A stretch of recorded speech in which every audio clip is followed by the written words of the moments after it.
hello guys guys म अलिक सन्चो छुइनँ त्यो तपाईहरुलाई अस्ति पनि भने हैन मैले सन्चो छुइनँ भने पनि अब डाक्टर देखाउँदैछु नि त डाक्टरले मलाई स्ट्रिक्टली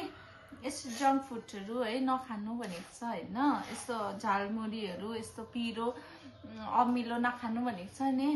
तर मलाई मात्रै त्यस्तो भएको के सबैलाई हुन्छ कि डाक्टरले जे नगर भनेको त्यही चीज गर्नु मन पर्ने त्यही चीज खानु मन पर्ने हैन अब यो मलाई तेल छ यसमा लेतलेत तेल छ अब हरियो खोर्सानी हो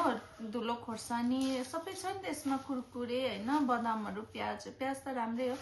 प्याजहरु छ के छ नि त हैन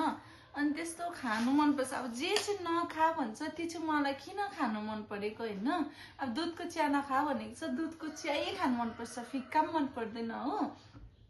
जे नगर हुँदैन भन्छ नि त्यही कुरा मात्रै गरेको गर्नु मन पर्छ हैन अनि त्यही भएर आज चाहिँ मैले यही भन्नुको लागि हो मलाई यस्तो क्रेभिङ भइरहेको थियो नि त झालमुरी खाने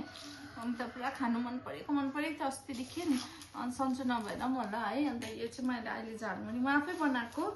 अन्त यत्रो त म डल्लै खान्दिनँ हो अरूले पनि खान्छ अन्त म चाहिँ अब द केरला स्टोरी 2 हेर्दै खान्छु यो चाहिँ त्यो मुभी मैले 1 पनि हेरेको अब 2 हेर्दै खान्छु यो हुन्छ बाइ बाइ गाइस